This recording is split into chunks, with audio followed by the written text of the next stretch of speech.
Bismillahirrahmanirrahim.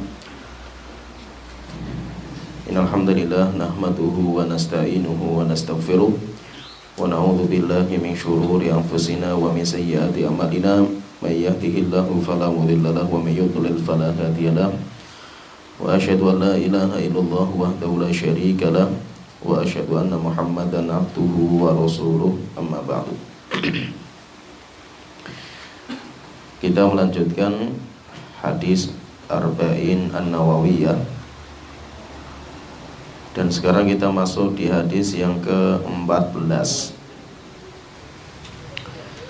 Al-Imam Nawawi rahimahullah ta'ala beliau berkata, An Abdillah bin Mas'udin radhiyallahu anhu qala Rasulullah sallallahu alaihi wasallam. Dari Abdullah bin Mas'ud radhiyallahu anhu berkata, Rasulullah sallallahu alaihi wasallam beliau bersabda, La yahillu damu mri'im muslimin illa bi ihda thalathin. Tidak dihalalkan darah seorang muslim kecuali dengan satu dari tiga sebab. Yang pertama, ats-tsayyibu zani, seorang yang sudah menikah, duda, kemudian berzina. Wan nafsu bin nafsi, jiwa dibalas dengan jiwa.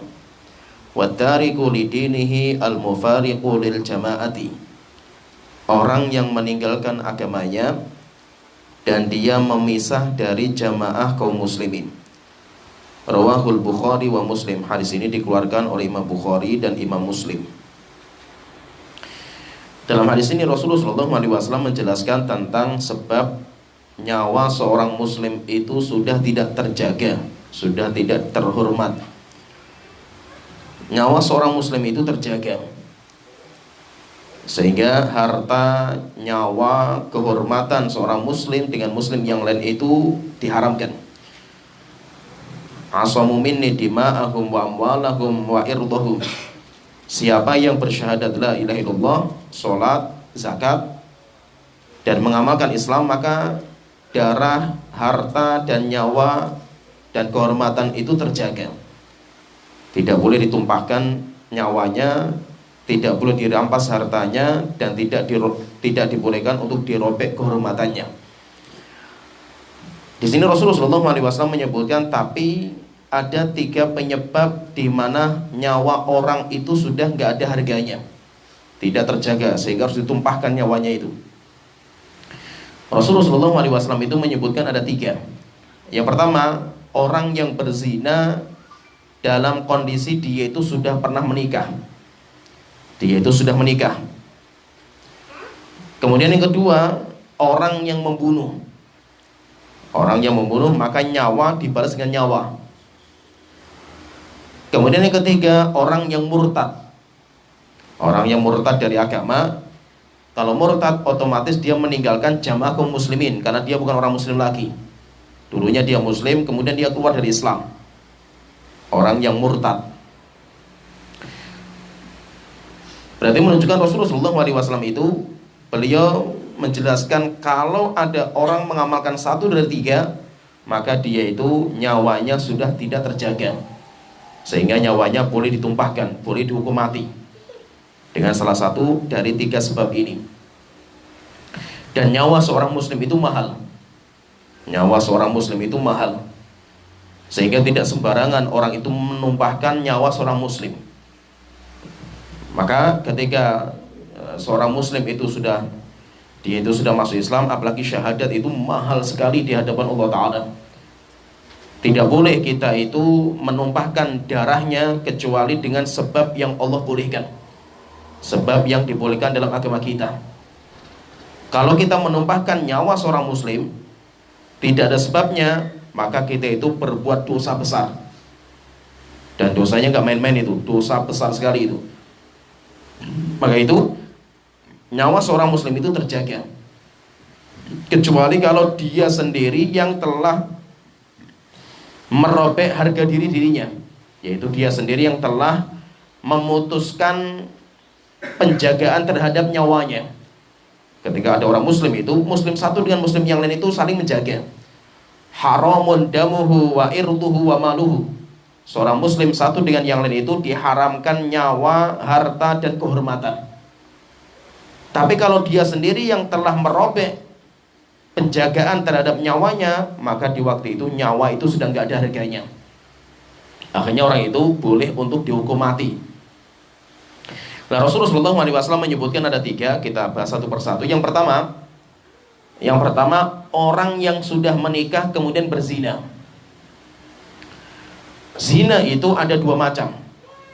Orang yang berzina itu ada 2 macam. Yang pertama, jika status dia itu masih bujang. Status dia itu masih bujang, belum pernah menikah dengan nikah yang syar'i, maka orang seperti ini hukumannya dicambuk 100 kali. Hukumannya dicambuk 100 kali. Azani wal azaniyatu wazani fajlidu kulla wahidin minhum mi'ata jaldah. Laki-laki perempuan yang berzina, cambuk mereka 100 kali. Maksudnya apa? Laki-laki perempuan berzina itu laki-laki perempuan berzina dan dia belum menikah. Dia belum menikah, maka dicambuk 100 kali. Kemudian yang kedua itu seorang yang berzina dalam posisi dia itu sudah menikah dengan nikah yang sah. Sudah menikah dengan pernikahan yang sah. Baik pernikahan itu masih berlalu, yaitu masih berlangsung pernikahan itu, masih suami istri, dia masih punya istri sah, atau sudah bercerai, itu sudah terputus pernikahannya itu, dia sudah bercerai atau sudah meninggal, istrinya meninggal gitu. Dia pernah menikah dengan nikah yang syar'i, nikah yang halal itu. Dia sudah merasakan bagaimana hubungan intim yang halal itu kayak apa gitu. Kemudian dia berzina, maka orang seperti ini hukumannya rajam. Orang seperti ini dia dirajam. Apa itu rajam? Rajam itu diikat di lapangan. Kemudian orang-orang muslim itu berdatangan ke lapangan bawa batu. Dan batunya itu harus batu yang bisa dipegang. Berarti boleh bisa dipegang itu nggak besar, nggak kecil. Itu bisa dipegang. Tidak terlalu besar batunya itu dan tidak terlalu kecil kerikil, bukan, batu yang bisa dipegang oleh tangan. Jari-jari itu bisa ngepal. Itu. Kemudian nanti ngelemparnya pun kata para ulama itu tidak boleh tangan itu ke belakang dari punggungnya itu. Jadi standarnya punggung harus sejajar tangan yang lempar itu, tidak boleh ke belakang. Kalau sejajar dengan punggung maka lemparannya itu nggak keras itu. Ya, kecuali kalau kita itu tangan kita tarik ke belakang itu lemparannya keras sekali itu kan itu. Tapi nggak boleh keras-keras lemparannya itu. Kalau batunya kecil, itu bukan batu yang besar itu, batunya sedang, kemudian tangan yang melempar itu sejajar dengan punggung, berarti lama sekali matinya itu orang itu kan itu. Kita katakan memang itu hukuman bagi orang yang berzina, dirajam. Itu namanya dinamakan dengan rajam. Kalau sehari belum mati, ya dilanjutkan hari besoknya. Tetap ditunaikan haknya itu. Waktunya makannya disuapin. Setelah itu kok rajam lagi. Malam hari waktunya tidur, ya suruh tidur dia itu. Setelah itu besoknya dirajam lagi itu. Sampai akhirnya apa? Harus orang itu mati dengan lemparan batu. Sampai orang itu mati, itu yang dinamakan dengan hukum rajam. Oleh itu nggak main-main itu. Karena orang mengatakan kok ngeri sekali hukum Islam itu. Kenapa? Karena dosa zina itu sangat mengerikan. Yaitu dosa zina itu, dosa itu bahaya. Yaitu efeknya itu besar dosa zina itu. Kenapa? Saking besarnya dosa zina itu, yang menanggung akibat dari dosa itu bukan hanya pelaku saja itu. Coba saking ngerinya itu. Ya, anaknya yang gak punya dosa pun ikut menanggung itu. Itu namanya akibat. Jadi orang yang berbuat dosa itu, yang menanggung akibatnya itu bukan hanya pelakunya saja itu. Saking parahnya itu, orang yang berbuat juga mendapatkan hukuman. Demikian juga anaknya yang gak punya dosa pun mendapatkan akibat dari perbuatan dosa orang tuanya. Sampai akhirnya apa? Dinamakan dengan anak zina. Anak zina, dia pun gak punya wali, gak punya bapak dia itu. Dia tidak punya bapak itu. Terus walinya siapa itu? Walinya wali hakim. Sehingga kalau menikah, ya dia yang menikahkan dia wali hakim, KUA.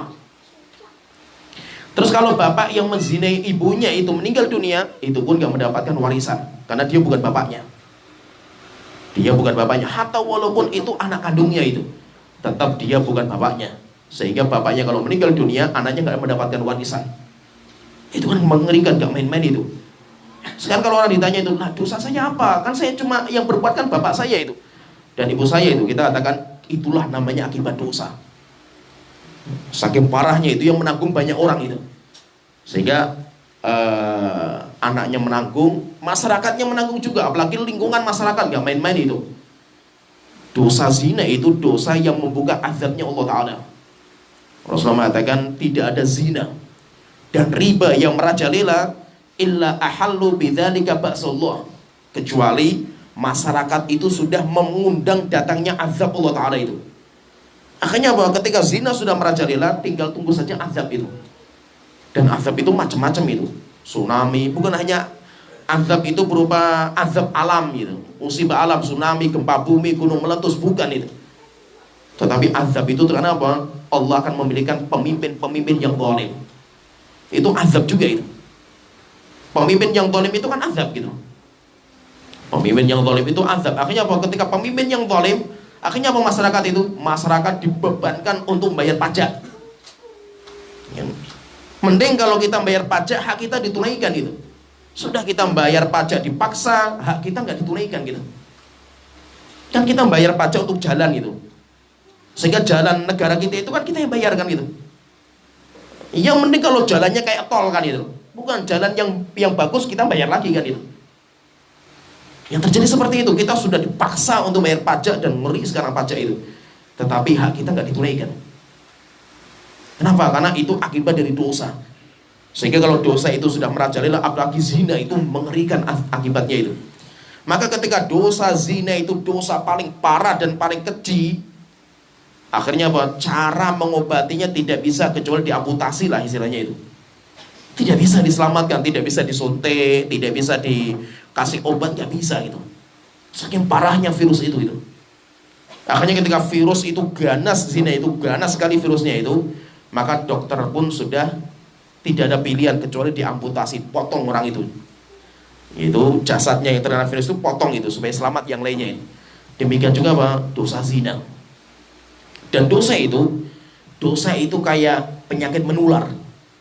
Tapi dosa itu penyakitnya itu penyakit karakter. Jadi penyakit itu ada dua, ada penyakit medis yang menular, virus corona dan yang lainnya misalnya. Tapi apa? Ada penyakit non fisik itu, yaitu penyakit moral, dan itu menular itu. Dosa itu menular itu. Coba kita lihat itu, ada orang lahir, nggak mungkin ada orang lahir itu bencong itu dari kecil itu, nggak mungkin itu. Dengan orang normal itu, laki-laki perempuan itu jelas kan itu. Kenapa kok orang itu bisa jadi bencong itu? Karena kumpul sama bencong-bencong, jadi bencong juga dia itu. Nggak ada orang lahir itu dia itu kayak homoseksual, nggak ada gitu. Homoseksual itu kan bukan bawaan lahir, bukan gitu. Tetapi kenapa? Karena dia kumpul dengan orang-orang seperti itu, atau dia itu pernah jadi korban gitu. Akhirnya dia itu nanti menjadi homo juga itu. Orang lahir nggak mungkin dia itu pengedar narkoba itu, pecandu narkoba, enggak gitu. Tapi kenapa dia itu bisa rusak seperti itu? Karena tertular itu, dia itu tertular. Maka itu penyakit dosa itu penyakit menular. Kalau seandainya ada dua orang berzina di masyarakat dibiarkan itu, pasti nanti ada yang berzina lagi itu. Kenapa? Karena menular itu.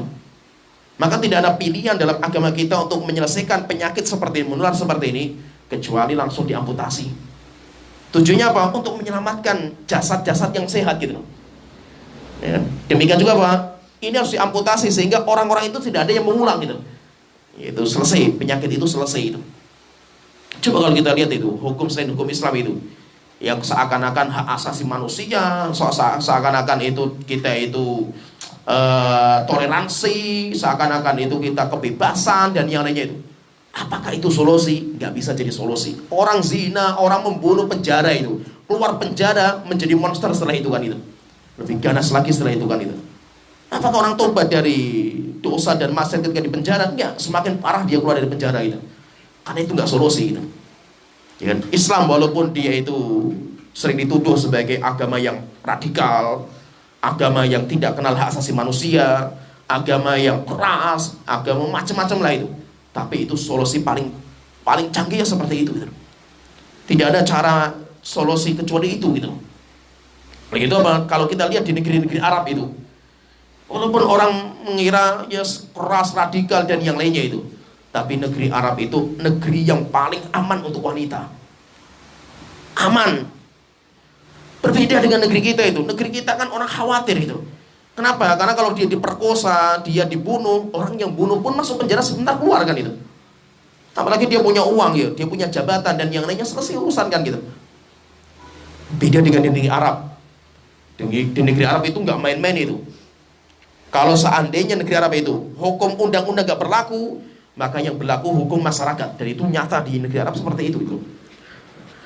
Sehingga memang orang itu berzina itu ngeri sekali di sana itu. Akhirnya apa? Wanita itu terjaga, harta terjaga itu. Wanita terjaga, harta terjaga, dan kehormatan orang itu terjaga karena nggak main-main hukumnya itu. Saya baru melihat dengan mata saya loh, walaupun saya di Yaman. Di Yaman pun kondisinya kan bukan negeri Islam kan itu, karena demokrasi. Beda dengan Saudi. Saudi kan negeri Islam. Di Yaman masih sendiri demokrasi, tapi budaya masyarakatnya itu Islamnya kuat di Yaman itu. Saya baru melihat dengan mata saya itu orang keluar dari bank ngambil duit banyak bawa plastik kresek gitu. Dan bukan naik mobil pribadi, bukan naik angkot gitu. Dan gak ada seorang pun yang mengambil itu. Tidak ada namanya merampok, gak ada di sana itu. Kenapa? Karena di sana punya qabilah. Saya punya qabilah misalkan itu. Yang ada kan hukum qabilah itu.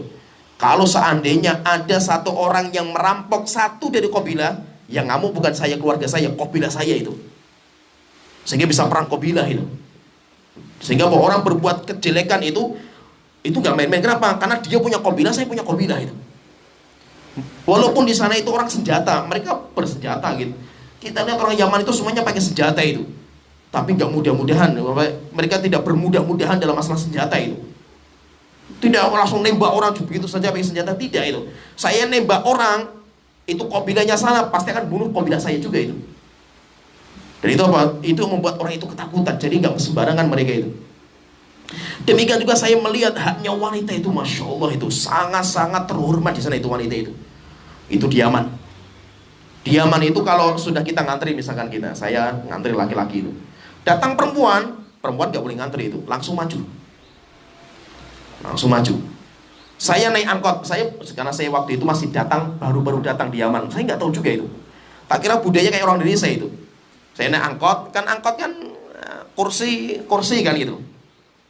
Di sini ada perempuan gitu, sini sudah penuh laki-laki gitu. Ya sudah, saya dulu di situ kan itu.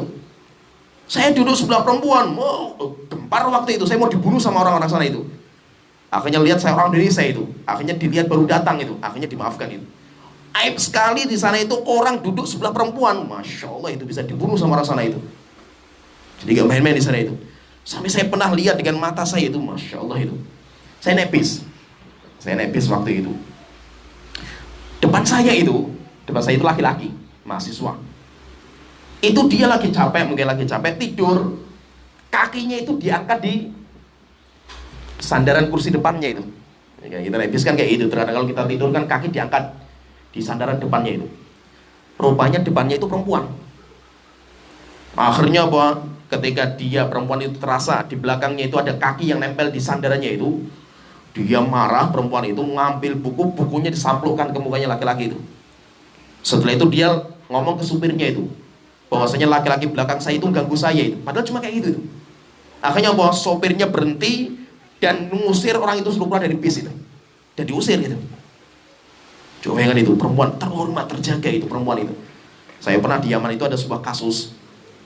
Ada seorang dosen itu memperkosa mahasiswi. Ketahuan. Setelah itu apa? Ditangkap orang itu di jalan, banyak orang melihat itu. Tembak kepalanya langsung itu, dia tembak kepalanya itu. Bersimpah darah, mati, biarkan sama masyarakat itu. Biarkan sampai berjam-jam itu. Setelah itu baru datang ambulan. Dan masyarakat lihat seperti itu, kehormatan luar biasa, nggak main-main itu. Kita ganggu perempuan di jalan itu, ganggu sedikit, langsung sama masyarakat tembak kita itu. Dan mereka nggak main-main. Akhirnya apa? Wanita terjaga. Di sana wanita sangat-sangat terjaga di sana. Kenapa? Karena hukum Islam itu diterapkan. Oleh itu apa? Omong kosong itu orang-orang yang mengatakan hak asasi manusia, orang-orang yang mengatakan toleransi, omong kosong semua mereka itu. Kenapa? Karena itu tidak menyelesaikan. Yang menyelesaikan masalah itu cuma hukum Islam. Tidak ada cara kecuali itu. Oleh itu ketika zina itu perbuatan yang sangat-sangat keji, maka tidak ada cara kecuali apa? Diamputasi penyakit itu. Akhirnya apa? Hukumannya keras sekali itu dalam Islam itu. Sampai karena kejinya perbuatan itu, sampai Allah Ta'ala mengatakan wala taqrabuz zina. Janganlah kalian mendekati zina. Dekat saja nggak boleh itu. Apalagi berzinanya itu. Ketika orang berzina itu kan saraf semuanya menikmati itu. Semua saraf dia itu menikmati itu. Maka apa hukumannya? Semua saraf pun harus merasakan lemparan batu. Sehingga kenapa kok hukumannya itu kok seperti itu? Dilempari pakai batu sampai semua saraf itu kena batu itu, supaya dia merasakan sakitnya lemparan batu semua sarafnya itu. Nah, sehingga nggak main-main dalam hukum Islam itu. Masalah perzinahan itu dosa yang sangat mengerikan. Oleh itu intinya, ketika orang itu berzina dan dia sudah menikah dengan syar'i, maka orang itu dirajam. Walaupun terjadi khilaf juga di antara para ulama, apakah dirajamnya itu harus cambuk dulu? Ada yang mengatakan cambuk dulu 100 baru dirajam. Ada yang mengatakan seperti itu. Tapi wallahu a'lam, pendapat yang paling kuat, orang itu langsung dirajam. Paham ya, langsung dirajam. Pertanyaan, terus bagaimana cara menetapkan si fulan itu berzina? Ini hati-hati, nggak main-main itu.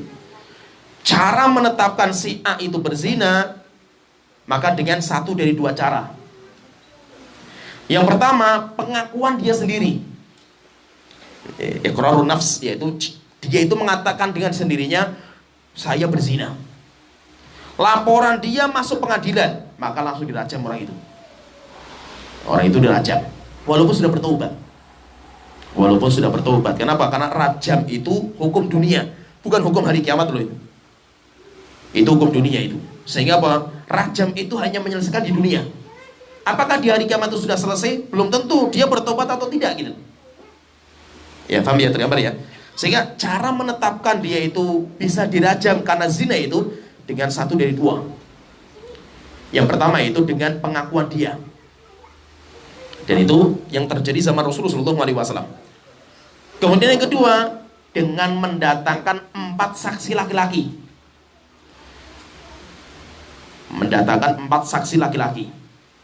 Dan saksi laki-laki itu harus melihat kemaluan masuk kemaluan.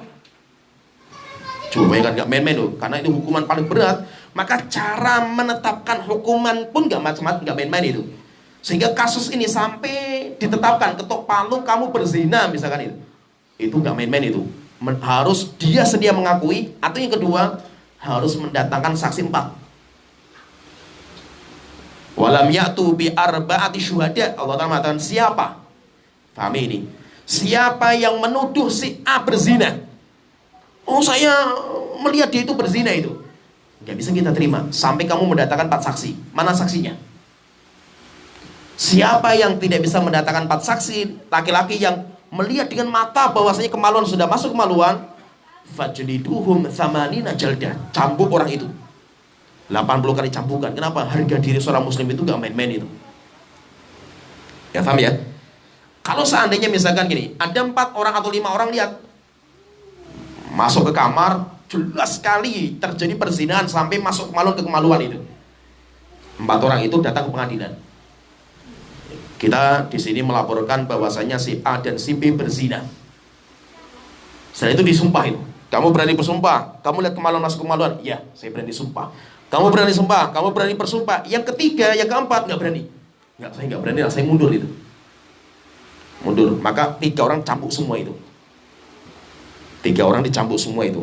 Kenapa? Karena menuduh seseorang dengan berzina itu dosa besar. Ya, pahami ya? Karena itu harga diri itu. Karena tadi kita sebutkan ada 3 yang terjaga seorang muslim itu: harta, nyawa, kehormatan. Dan kehormatan itu apa? Kehormatan itu ketika menuduh orang lain dengan tuduhan sesuatu itu. Dituduh dengan zina, dituduh dengan sesat, dituduh dengan kafir, itu kan harga diri kita, harga diri dia roboh kan itu. Dengan tuduhan itu. Maka kalau tuduhan sampai masalah zina, harus mendatangkan saksi. Kalau tidak, kamu kita cambuk. Kenapa? Karena kamu sudah menuduh si A dan si B berzina gitu. Dan tuduhan sudah sampai ke pengadilan itu. Maka kalau tidak ada 4 saksi atau 1 mundur, ada 4 orang datang, 1 mundur, 3-nya dicambuk semua itu. Maka itu apa? Syekhul Islam mengatakan itu. Tidak pernah ada dalam sejarah Islam orang berzina sampai dirajam karena persaksian. Nggak pernah ada. Kenapa? Saking beratnya menetapkan zina dengan persaksian itu. Sehingga apa? Zaman dulu sampai sekarang itu, orang itu dirajam karena pengakuan diri. Ya, paham tergambar ya? Itu sampai sekarang mata seperti saya belum pernah mendapatkan sebuah cerita yang benar, yang sah, sahih misalkan itu, tentang seseorang itu yang dijatuhi hukum rajam karena persaksian 4 orang itu. Karena nggak main-main beratnya itu, harus melihat masuknya kemaluan itu. Kalau 4 orang misalkan datang mengatakan, yang 3 mengatakan enggak, saya melihat langsung dengan mata saya masuk kemaluan itu. Yang keempat mengatakan enggak, saya nggak melihat kemaluan tapi cuma saya lihat telanjang saja mereka itu. Laki-laki di atas, perempuan di bawah itu. Kamu melihat kemaluan nggak itu? Enggak, saya nggak melihat itu. Akhirnya cambuk semua itu. Ya, jadi ketika berat sekali, karena itu hukuman kan nggak main-main itu, rajam kan nggak main-main hukumannya itu, mengerikan sekali rajam itu. Maka menetapkan hukum rajam itu di pengadilan itu nggak main-main juga itu. Kebanyakan yang terjadi itu karena pengakuan. Sama Rasulullah SAW itu ada orang wanita yang mengaku itu, ya Rasulullah saya berzina, dan buktinya itu saya hamil sekarang wahai Rasulullah itu. Saya hamil, ini hamil saya itu sebagai bukti saya itu berzina itu. Akhirnya Rasulullah mengatakan, apa yang kamu ucapkan itu? Ini gak main-main loh. Kamu mengatakan saya berzina itu konsekuensinya berat loh, gak main-main loh. Akhirnya Rasulullah panggil keluarganya itu. Ditanya, apakah ini wanita ini gila itu? Keluarganya mengatakan, enggak wahai Rasulullah, itu wanita normal itu. Akhirnya Rasulullah mengatakan, kamu ngomong seperti ini gak main-main hukumannya itu. Akhirnya Rasulullah mengatakan, sudah kamu sekarang pulang. Sudah kamu pulang, setelah itu tunggu sampai kamu melahirkan. Nanti kalau kamu melahirkan tolong bawa ke saya itu. Akhirnya wanita itu pulang di rumahnya sampai melahirkan itu. Setelah melahirkan, dia itu sudah melahirkan bahwa anak datang ke Rasulullah itu. Akhirnya Rasulullah mengatakan, sudah kamu pulang lagi, tunggu sampai menyusui, berikan hak anak itu air susu sampai 2 tahun. Setelah itu wanita pulang, nyusui sampai selesai. Setelah itu datang lagi ke Rasulullah, ya Rasulullah sudah saya susui 2 tahun ya Rasulullah, tolong bersihkan dosa saya itu, saya berzina itu. Akhirnya Rasulullah ambil putranya. Setelah itu Rasulullah mengatakan pada para sahabat, wahai sahabatku, rajam wanita ini. Akhirnya dibawa ke sebuah lapangan, padang pasir lapangan di bawah gunung. Setelah itu wanitanya diikat, kemudian dilempari pakai batu. Saking ada seorang sahabat itu, dia itu membawa batu besar, lempar sampai darahnya muncrat itu, darahnya perempuan itu mengenai wajahnya itu. Setelah itu sahabat ini melaknat, wahai Tuhanku, laknatilah wanita ini, berbuat dosa yang sangat kecil sampai dihina dengan hukuman seperti ini itu. Rasulullah mendengar orang mengatakan seperti itu, langsung marah Rasulullah itu. Kenapa kalian laknat wanita yang sudah dia itu pengen mensucikan dirinya dengan bertobat seperti ini itu? Dia sudah bertobat, laqad taaba taubatan, dia sudah bertobat dengan sebuah taubat itu. Jika taubatnya dibagi sama penduduk Madinah cukup taubatnya itu. Tapi tetap dirajam karena sudah laporannya masuk ke pengadilan gitu. Kalau sudah masuk pengadilan, taubatnya orang itu gak ada manfaatnya itu, tetap rajam. Ya paham ya? Maka gak main-main itu.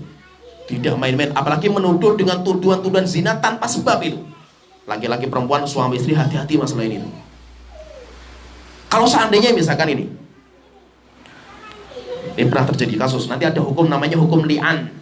Kalau kita belajar fikih itu nanti ada hukum namanya hukum li'an, saling melaknat. Apa itu hukum li'an itu? Jika contohnya misalkan ini, seorang suami misalkan itu pulang kerja mendapatkan istrinya berduaan sama laki-laki telanjang di kamar itu. Nah, terus apa yang kita katakan? Kamu berzina, perhatikan itu. Ucapan ini, kamu berzina ini tuduhan. Harus mendatangkan 4 saksi itu. Akhirnya apa? Pernah ada orang sahabat itu pulang mendapatkan istrinya itu berduaan sama laki-laki di kamar, telanjang. Langsung lapor ke Rasulullah, ya Rasulullah, istri saya berzina dengan laki-laki lain gitu.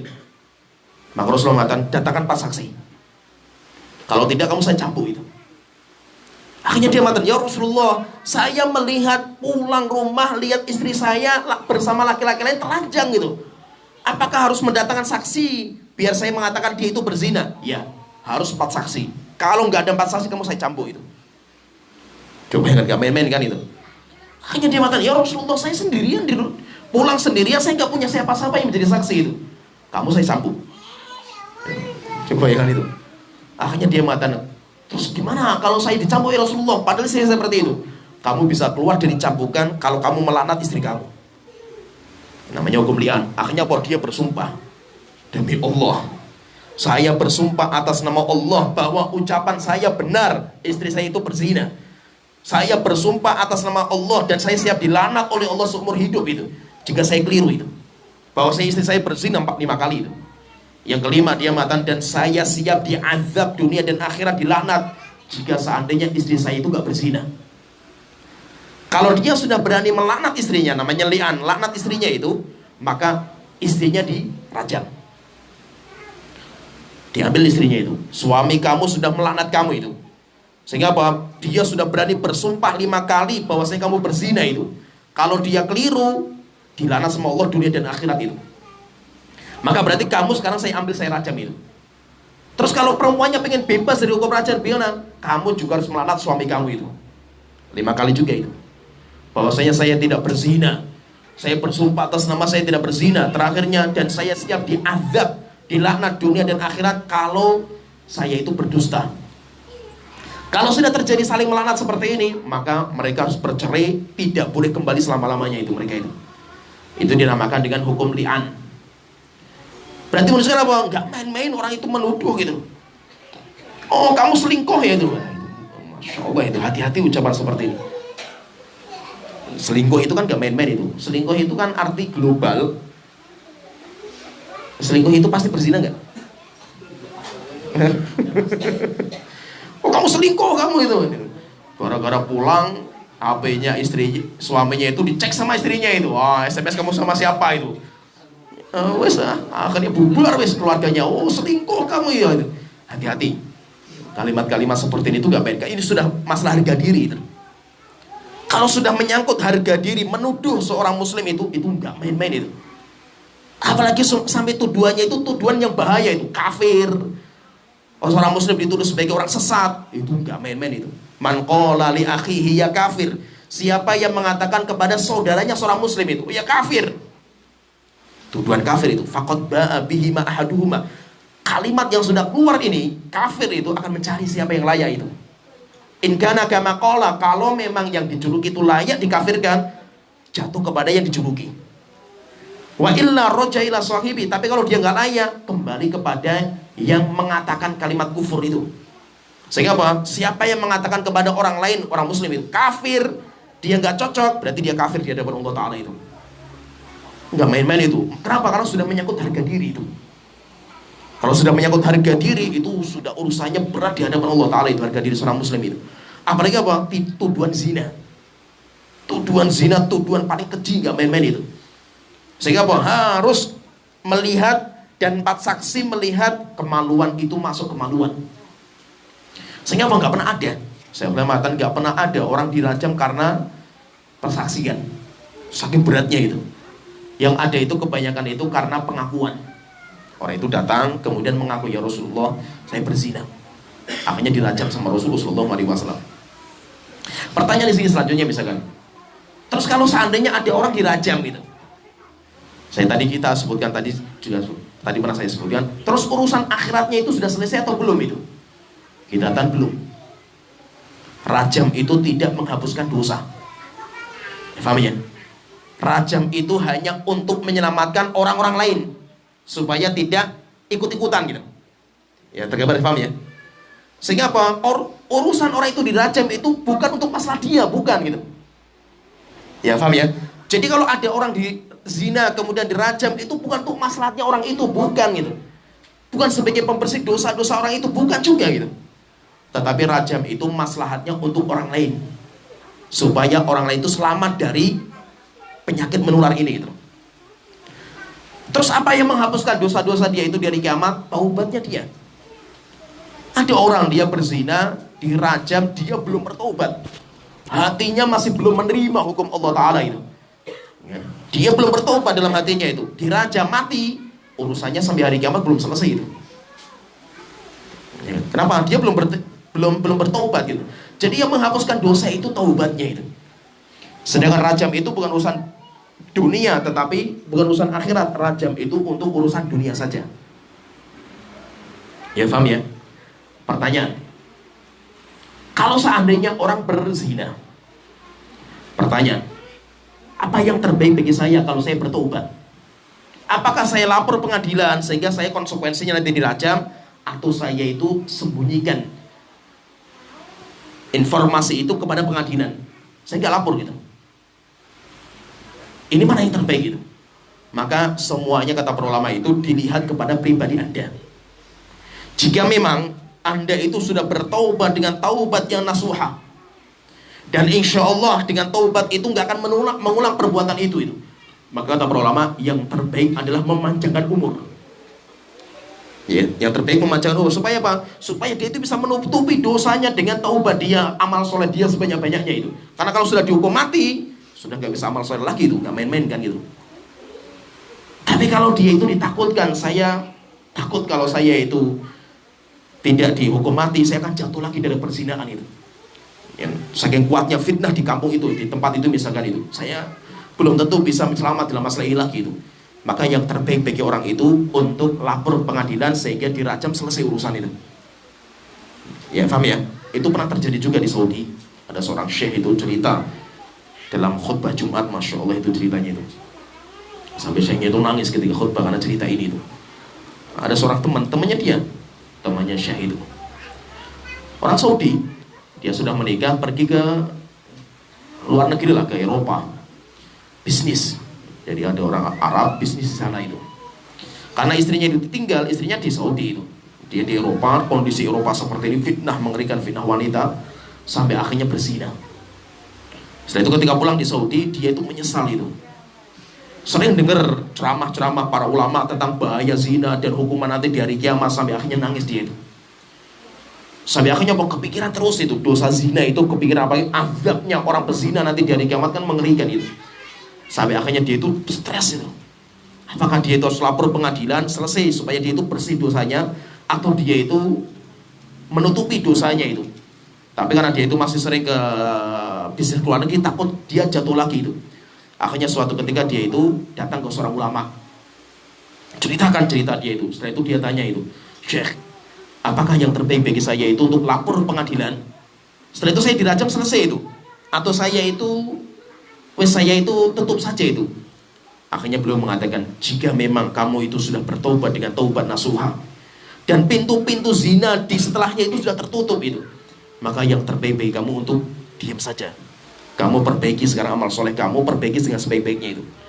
Akhirnya apa? Selesai. Dia pekerjaan di luar negeri diberhentikan. Setelah itu dia itu fokus untuk ibadah. Saking semangatnya dia itu memperbaiki diri, sampai hafal Quran 30 juz. Gitu. Saking semangatnya dia itu ibadah, sampai jadi imam. Dan di muadzin di masjid itu sampai jadi imam, dan bacanya indah sekali Al-Qurannya itu. Dan setiap hari cuma mikir dosanya nanti di hari kiamat, dosanya kayak apa di hari kiamat itu. Sampai suatu ketika itu, ceritanya syekhnya itu, dia itu menjadi imam pas baca ayat-ayat azab gitu. Pas ayat azab neraka jahanam itu, akhirnya dia ingat dosa zinanya itu. Setelah itu dia menangis, akhirnya jatuh meninggal dunia itu. Dalam kondisi apa? Pas lagi sholat itu. Terkadang apa? Terkadang orang bertaubat itu, taubat nasuha itu, dan dia memperbaiki dirinya, itu lebih baik daripada dia itu cepat mati gitu. Kenapa? Karena Allah masih memberikan waktu untuk memperbaiki diri kan itu. Tetapi kalau dia itu dipanjangkan umurnya, malah jatuh lagi dalam dosa yang sama, jatuh lagi, maka yang terbaik bagi dia itu untuk segera meninggal. Oleh itu Rasul kan mengatakan itu, orang yang terbaik itu siapa? Man tola umruhu wa hasuna amaluhu. Orang yang umurnya bertambah dan amal solehnya juga bertambah itu. Nah, jadi maksudnya itu nggak main-main dalam masalah ini. Maka kalau memang kita itu berzina, apalagi di negeri kita nggak ada hukum rajam itu, maka siapa yang pernah jatuh dalam perzinahan, taubat kepada Allah dengan taubat yang nasuha, wis nggak ada pilihan itu. Tidak ada pilihan itu, kecuali kita bertaubat dengan taubat nasuha. Setelah itu kita perbaiki diri. Kan sebutkan dalam surat Al-Furqan itu 3 dosa yang paling parah itu syirik, membunuh, kemudian berzina. Terus Allah Ta'ala mengatakan dalam firman-Nya itu, siapa yang mengamalkan dosa ini, yudha'af lahul azab, azabnya akan dilipat-lipatkan nanti di hari kiamat itu. Setelah itu Allah Ta'ala berfirman, illa man taba, kecuali orang yang bertaubat. wa amana, kemudian orang itu beriman, wa amila amilan sholihan, dan beramal soleh, faulaika yubaddilullahu sayyi'atihim hasanat, orang itu akan diganti tulisan dosanya dengan kebaikan. Tapi syaratnya 3. Taubat dengan taubat nasuha, memperbaiki imannya dengan cara belajar, setelah itu dia beramal soleh dengan amal soleh sebanyak-banyaknya itu. Nah, itu intinya, siapa yang pernah jatuh dalam masalah ini tidak ada kecuali 3 pilihan ini. Kalau kita remehkan, maka dosa zina itu gak main-main itu nanti di hari kiamat itu. Pertanyaan sekarang, kalau orang bertanya misalkan itu, kalau ada seorang wanita, tadi wanita di Rasulullah itu yang dirajam itu kan, dia datang ke Rasulullah, kemudian dia mengatakan, ya Rasulullah, saya berzina. Pertanyaan, kenapa Rasulullah gak tanya, siapa yang zina kamu itu? Ya, paham ya? Siapa yang zina kamu? Supaya kok dirajam juga itu. Kenapa? Karena kalaupun perempuan itu ngaku, saya yang menzina saya si A, itu pun gak diterima juga itu. Kenapa? Karena harus mendatangkan saksi juga kan itu. Saksinya mana itu? Kamu mengatakan si A yang menghamili saya itu, saksinya mana itu? Berarti kan sudah menuduh juga kan itu. Sehingga tidak, Rasul gak bertanya itu, siapa yang zina kamu? Kenapa gak penting gitu? Kenapa butuh saksi lagi nanti, dan saksinya harus 4 orang lihat semua gitu. Dan itu lebih berat lagi kan itu. Oleh itu apa? Oleh karena itu intinya itu, kalau memang dia itu berzina, ngaku berzina, ya dia urusan dia itu. Urusan dia itu. Sedangkan siapanya nggak penting itu.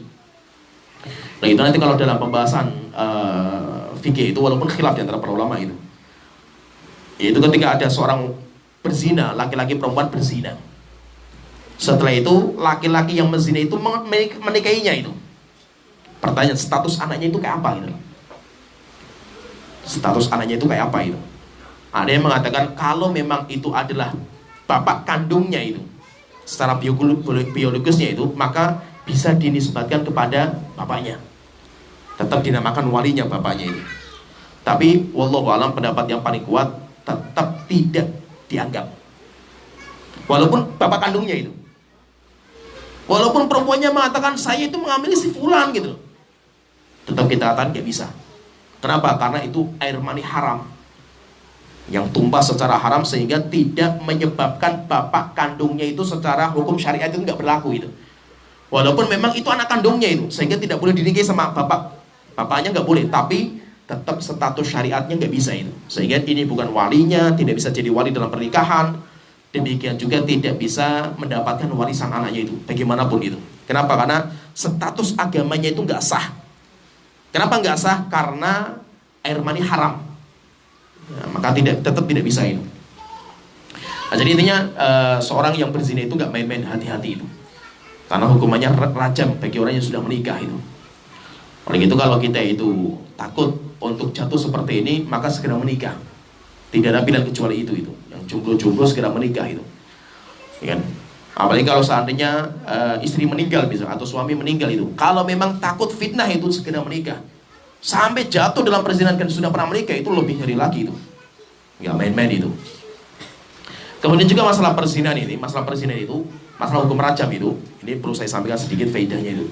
Rajam itu di dalam Al-Quran nggak ada.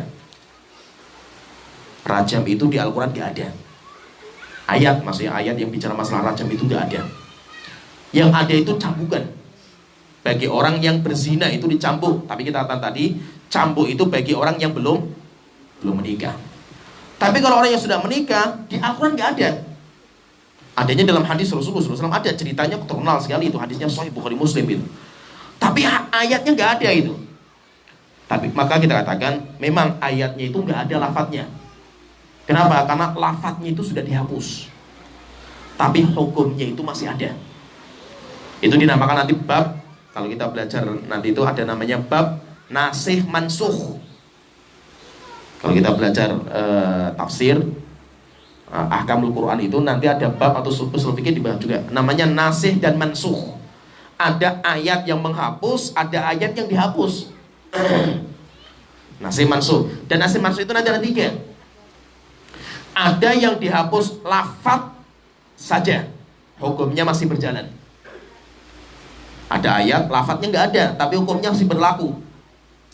Ada yang dihapus hukumnya saja, lafaznya masih ada, dan itu paling banyak di Al-Quran. Jadi kita terkadang baca ayat Al-Quran itu nggak boleh diamalkan lagi itu.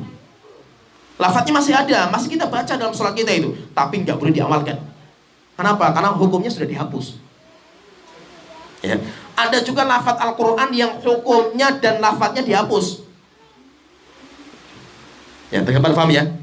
Nah, jadi ada tiga, penghapusan itu ada tiga. Penghapusan lafadznya saja itu, hukumnya masih ada. Contohnya apa? Contohnya rajam. Rajam itu ada ayat dulu, itu ada ayatnya itu. Jadi ada ayat masalah rajam itu, saya sebutkan riwayatnya ya. Jadi dulu itu ada ayat di dalam surat Al-Ahzab masalah rajam. Sampai ada sebuah riwayat itu, Ubay bin Ka'ab itu pakarnya Al-Quran, sahabat. Oleh itu mengatakan, yaitu intinya menjelaskan itu, dulu itu ada ayat yang kita baca dalam surat kita itu. Apa ayatnya itu? Asy-syaikhu wasy-syaikhatu idza zanaya. Laki-laki perempuan yang sudah tua, maksudnya sudah menikah itu, kemudian berzina, farjumuhum albattah. Rajamlah mereka. Nakalam minallahi wallahu azizun hakim, sebagai hukuman dari Allah, dan Allah Maha Perkasa dan Maha Penyayang. Tapi ayat ini sudah gak ada. Lafadznya sudah gak ada. Di Al-Quran itu cari sudah gak ada itu. Tetapi hukumnya masih berlaku. Sampai Umar bin Khattab itu mengatakan di atas mimbar itu, demi Allah, saya punya niatan memberikan catatan kaki di Al-Quran itu. Ada ayat di surat Al-Ahzab dulu lafadznya kayak gini, tapi gak ada. Sekarang itu sudah dihapus, tetapi hukumnya masih berjalan. Jika bukan karena saya takut orang mengatakan nanti Umar nambahi ayat Al-Quran, itu, saya akan saya tulis itu. Karena saya tidak mau ada orang yang nanti mengatakan rajam itu nggak ada di Al-Quran gitu. Rajam ada, ayatnya itu memang sudah nggak ada lafadznya, tapi masih berlaku hukumnya itu.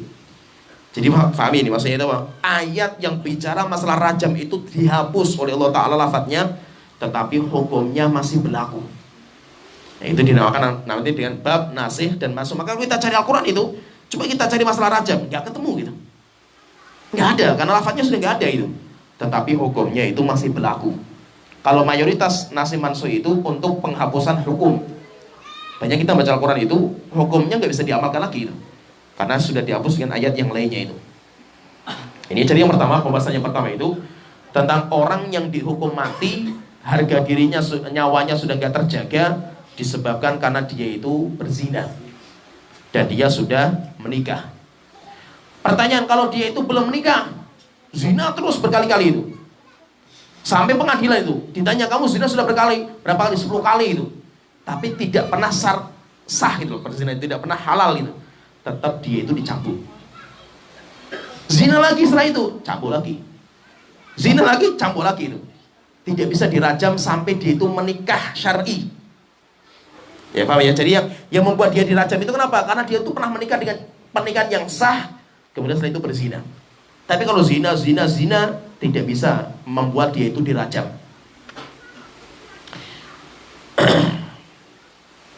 Kita masuk yang kedua, pembahasan yang kedua, yaitu yang menyebabkan orang itu dihukum mati, nyawanya sudah tidak terjaga itu, yaitu an-nafsu bin nafsi, nyawa dibalas dengan nyawa. Yaitu maksudnya apa? Orang yang membunuh. Orang yang membunuh itu, maka nanti dia itu dikisos. Paham ini? Hukumannya namanya kisos, bukan rajam. Kisos, kalau kisos itu kayak dikisos, dihukum mati, dieksekusi, dipenggal lehernya. Jadi kisos itu apa sekarang itu? Sekarang gini, kalau ada orang membunuh itu, maka dia itu dikisos. Kisosnya itu apa? Dipenggal lehernya. Dengan cara, paham ini? Dengan cara bagaimana dia itu bisa cepat mati, guys itu. Beda dengan rajam kan. Kalau rajam kan dengan cara yang paling lama matinya itu, supaya sarafnya semuanya merasakan sakitnya lemparan batu. Kalau kisosnya, kalau pancung, hukum pancung itu nggak seperti itu. Hukum pancung itu bagaimana cara membunuh yang paling cepat sehingga cepat mati dia itu. Dan rupanya apa? Pembunuhan yang paling cepat itu dengan ditebas lehernya dari belakang, itu paling cepat, dan diteliti sama para ilmuwan itu pembunuhan yang paling, kalau paling enak lah istilahnya itu. Walaupun gak ada yang enak kan gitu. Tapi dari semua macam pembunuhan itu, pembunuhan yang paling cepat dan paling gak terasa sakit itu ini. Ya walaupun sakit juga, wallahu a'lam rasanya kayak apa kan itu. tapi lebih ringan. Itu diteliti sama para ilmuwan seperti ini. Dan diteliti sama para ilmuwan itu kalau ditebas lehernya dari belakang itu, dari lehernya belakang itu, sakitnya itu cuma sebentar. Dan itu walaupun kejut-kejut misalkan itu sudah nggak ada rasa sakitnya, sudah nggak ada itu. Berbeda kalau dibunuh dengan cara yang lain, ditembak misalkan itu sakitnya luar biasa berlipat-lipat itu. Apalagi diracun, stroke, masya Allah itu lebih mengerikan lagi itu. Sehingga Islam kalau dilihat kan paling cepat jediar itu, ngeri sekali Islam itu, keji sekali itu. Itu sudah paling terbaik itu. Cara yang terbaik ya seperti itu. Sehingga bagaimana namanya dipancung. Pancung itu maksudnya apa? Dipancung itu kisos itu ditutup kepalanya. Setelah itu orang itu ditundukkan gitu kepalanya itu. Tebas dari belakang dengan cara yang paling cepat gitu. Setelah itu terlepas kepalanya. Setelah itu langsung mati orang itu. Cepat sekali cara membunuhnya. Ini beda sama orang yang berzina. Sehingga kalau itu dinamakan dengan hukum pancung. Hukum pancung. Bagi siapa? Bagi yang membunuh. Tapi fahami ini, membunuh itu ada 3 macam. Pembunuhan itu ada 3 macam. Yang pertama dinamakan dengan qatlul amdi, membunuh dengan sengaja. Apa itu dengan sengaja? Orang membunuh dengan niatan memang untuk membunuh, dengan alat yang bisa untuk membunuh gitu. Dia membawa alat untuk membunuh. Biasanya untuk membunuh itu pisau, pedang, tembak. Memang itu alat untuk membunuh gitu. Dan dia itu memang niatnya mau membunuh orang itu. Itu namanya pembunuhan dengan cara sengaja. Dan siapa saja yang ikut campur dalam kasus itu, semuanya dirajam. Semuanya dipancung. Semuanya itu ya ikut campur itu. Sampai Umar bin Khattab mengatakan, jika seandainya satu penduduk Son'a, ibu kota Yaman itu, satu kota itu, semuanya ikut campur dalam pembunuhan seorang muslim itu, akan saya pancung semuanya itu, hukum mati semua itu.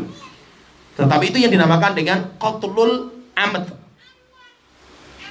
Oleh itu Allah telah mengatakan dalam Al-Quran itu, wa may yaqtul mu'minan muta'ammidan, siapa yang membunuh seorang muslim dengan sengaja itu, fajaza'uhu jahannam, balasannya neraka jahanam, khalidan fiha, kekal di dalam neraka itu. Wa ghadiballahu alaihi, Allah murka kepadanya, wa la'anahu, Allah melaknatnya itu, wa a'addalahu azaban azima, dan Allah akan menjadikan azab pedih bagi dia itu. Ini hukuman neraka, hukuman akhiratnya itu. Hukuman dunianya pancung. Sehingga bahwa dipancung di dunia, di hari kiamat disediakan 5 azab sama Allah Ta'ala itu. Sampai pernah dibahas sama para sahabat itu. Abdullah bin Umar pernah ditanya, Abdullah bin Umar, orang kalau membunuh itu dia kekal neraka jahanam atau tidak itu? Akidah Ahlussunnah kan mengatakan enggak. Terus bagaimana dengan ayatnya itu? Khalidan fiha, khalid itu kan kekal gitu. Maka jumhur atau ulama Ahlussunnah mengatakan maksudnya itu tinggal lama di neraka. Dia itu lama sekali di neraka, tapi kekal enggak? Tidak selama-lamanya, tapi dia akan dikeluarkan, tapi tinggalnya di neraka itu lama sekali itu. Ya. Jadi maksudnya itu kalau yang disebut dalam ayat itu nanti akhiratnya itu. Tetapi kalau hukuman dunianya itu orang itu dipancung. Nah, itu dipancung. Bagi siapa itu? Orang yang membunuh dengan sengaja. Kemudian yang kedua, pembunuhan yang kedua itu dinamakan dengan syibhul amdi, mirip dengan kesengajaan. Apa itu? Orang yang berniat untuk melukai dengan alat yang tidak untuk membunuh. Rupanya orangnya mati gitu. Contohnya misalkan itu, saya kelahi sama orang, saya pukul orang itu, prok mukanya itu. Tangan ini, pukulan itu bukan alat untuk membunuh itu. Tak bunuh kamu itu, Pak. Enggak bisa, ini bukan alat membunuh secara normal kan itu. Alat melukai iya, tapi ini bukan alat membunuh. Saya punya niatan untuk melukai orang itu dengan alat yang bukan biasa untuk membunuh gitu. Tapi rupanya orang itu mati gitu. Matinya pun gak mesti langsung mati, jedet mati langsung di situ. Enggak. Mungkin masuk rumah sakit, berbulan-bulan di rumah sakit sampai akhirnya mati karena luka itu gitu. Tetap itu namanya syibhul amd. Itu namanya syibhul amd. Atau kita itu misalkan kelahi pakai kayu misalkan, atau batu, sampai ambil batu keprokan di mukanya, dia mati orang itu. Batu bukan alat untuk membunuh itu. Kecuali kalau pedang, parang itu kan untuk membunuh kan, nyembelih kan itu. Tapi kalau batu atau kayu bukan itu. Rupanya orangnya mati gitu. Nah, kalau seperti ini dinamakan dengan syibhul amdi. Orang ini nggak bisa dikisos. Tidak bisa dikisos, tidak bisa dihukum pancung orang seperti ini. Tapi dia itu membayar denda mughalladhah istilahnya itu. 100 ekor onta, ontanya itu dibesarkan itu, yaitu diparahkan itu. Jadi 20 ekor onta harus sekian umurnya. Ini harus sekian umurnya. Itu namanya mughalladhah, itu seperti itu. Nanti kalau lebih rincinya kita masuk ke bab fikih, adalah lebih rinci lagi itu. Dan yang bayar dia sendiri itu. Yang bayar dia sendiri itu, dan harus puasa nanti 40 hari untuk menebus dosa dia di hari kiamat gitu. Jadi ada namanya hak hamba. Itu kalau ada orang yang terbunuh itu, kita bunuh orang itu, berarti apa? Dia kan punya keluarga, punya ahli waris itu. Maka kita punya sangkut paut dengan ahli warisnya itu. Dengan cara apa? Kita bayar denda. Setelah itu urusan dia dengan hari kiamat oleh Allah Ta'ala, nanti dia puasa. Harus dia puasa untuk menebus dosa dia dengan Allah Ta'ala. Tapi dosa dia dengan keluarganya itu, karena satu keluarganya kan terbunuh itu, maka dia itu disuruh membayar denda. Itu dinamakan dengan qatlu syibhul amdi, mirip dengan kesengajaan.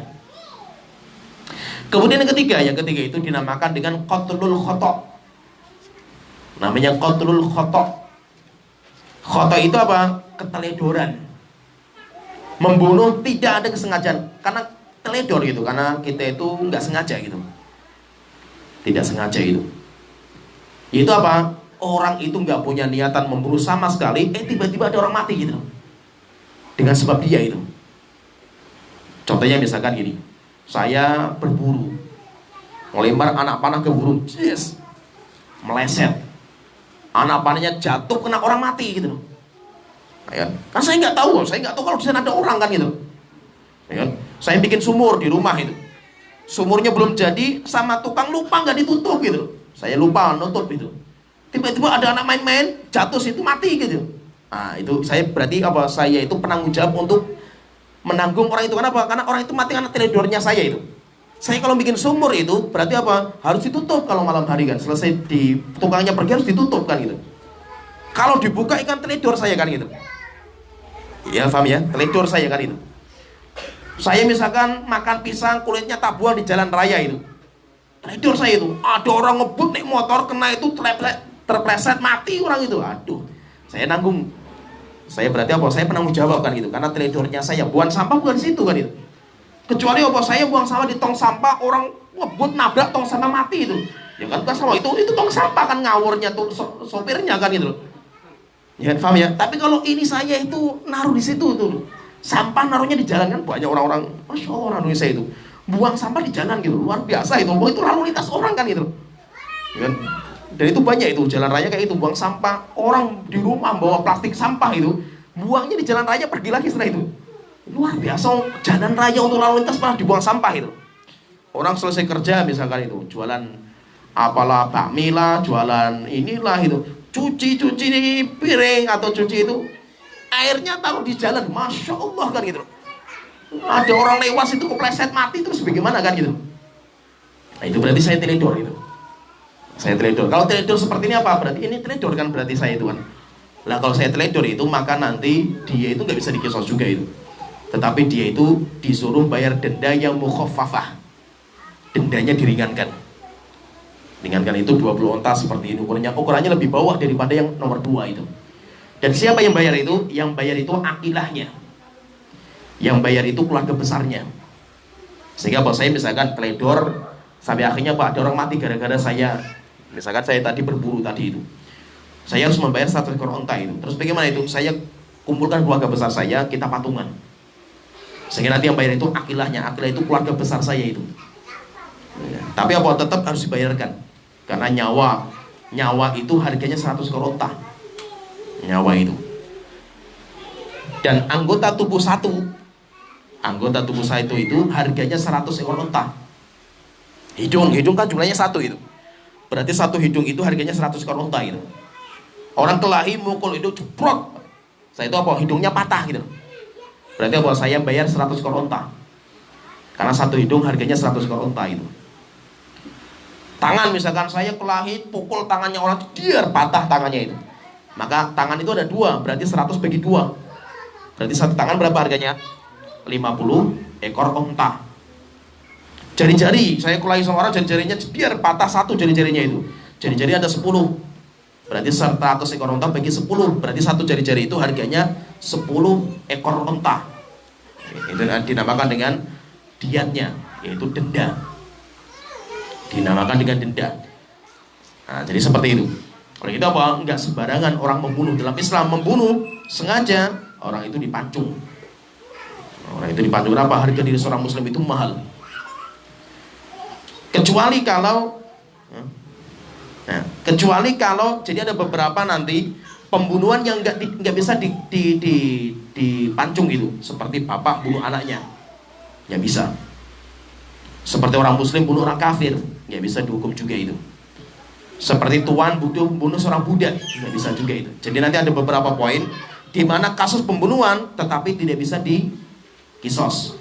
Kenapa? Karena nggak satu letting itu, maksudnya itu nggak sekufu, tidak seleting. Orang muslim bunuh orang kafir nggak bisa dikisos, karena nyawa seorang muslim nggak sama dengan orang kafir itu. Ya paham ya? Bapak terhadap anaknya nggak bisa dikisos juga itu, karena bagaimanapun bapak itu punya jasa terhadap anaknya itu, sehingga tidak bisa bapaknya dikisos karena anaknya itu. Kemudian yang terakhir itu yang menyebabkan orang itu dihukum mati itu orang yang murtad. Orang yang murtad dari agama. Orang yang murtad itu lebih parah daripada orang kafir asli. Orang kafir asli kan gak boleh dibunuh itu, kecuali kalau dia melawan kaum muslimin di peperangan kan itu. Namanya kafir harbi. Tapi kalau dia itu nggak ikut perang melawan kaum muslimin, maka orang kafir gak boleh dibunuh itu. Berbeda dengan orang murtad. Orang murtad itu hukumnya mati. Hukumnya pancung dia itu. Kalau sudah murtad dari agama itu. Terus kalau misalkan ada orang murtad masuk pengadilan itu, setelah itu dia masuk Islam lagi itu, saya bertobat, saya masuk Islam itu. Pertanyaan, dihukum mati nggak orang itu? Enggak, karena dia sudah masuk Islam lagi itu. Kalau dia sudah masuk Islam berarti hukum murtadnya itu hilang. Hukum murtadnya hilang, maka dia itu sudah tidak dihukum lagi itu. Beda dengan orang yang tadi berzina dengan orang yang membunuh. Orang berzina, laporannya sampai pengadilan. Dia sudah bertobat, enggak, saya sudah bertobat dengan taubat nasuha itu, enggak manfaat, enggak ada bermanfaat. Taubat kamu tuh akhirat itu. Dunia enggak bisa itu. Akhirnya bahwa kamu tetap harus dihukum rajam. Ya.